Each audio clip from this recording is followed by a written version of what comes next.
Ice cream करताना सर्वप्रथम 1 litre फुल milk दूध घ्यायचे न तापवता। त्यानंतर आईस्क्रीमसाठी लागणाऱ्या वस्तू म्हणजे साखर, cornflour, GMC powder, CMS powder. त्यानंतर 1 लिटर दुधामध्ये आईस्क्रीम करताना हे मोठ्या चमच्याने 8 चमचे साखर बाजूला काढून घ्यायची। 1 2 3 4 6 7 आणि 8 चवीनुसार आणखी थोडी जास्त टाकली तरी चालेल। त्यानंतर 2 नंबरच्या चमच्याने 4 चमचे कॉर्नफ्लॉवर घ्यायचं आहे। हे 4 चमचे कॉर्नफ्लॉवर 2 नंबरच्या चमचे। हे GMS पावडर 2 नंबरच्या चमच्याने 4 चमचे घ्यायचे।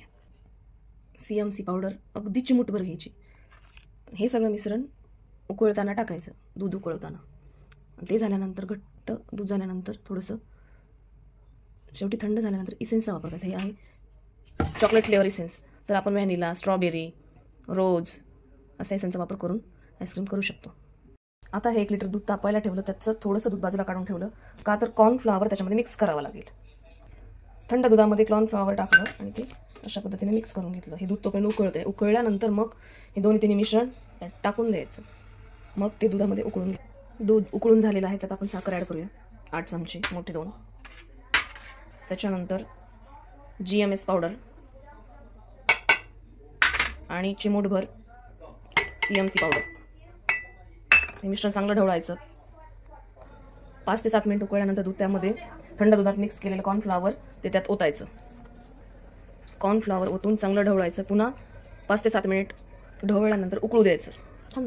हे मिश्रण ढवळ ठेवू 10 मिनिटानंतर आणि त्यानंतर खाली उतरून मिश्रण थंड होऊ देऊ।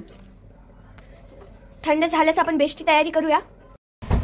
हे मिश्रण थंड झालेलं आहे आणि आपण इसेन्स टाकणार आहोत 10 ते 15 मिनिट।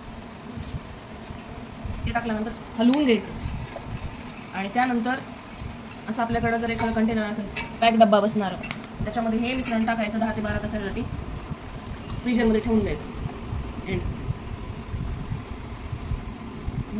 फ्रीजमधून 12 तासानंतर कंटेनर काढलं। आता ह्या आईस्क्रीमचं श्रेय न खाल्लं वाटतं थोडंसं। ह्या आईस्क्रीमला फेटायचे बिटरनं, पण आता माझ्याकडे बिटर नाही तर मिक्सरनं मी फेटणार आहे। माहीत नाही मला कशी स्मूदी होती का काय आईस्क्रीम, बघूया। माझ्या मुलीला वेट झाला नाही, ती खाल्ली थोडी, तरी आपण मिक्सरला काढूया।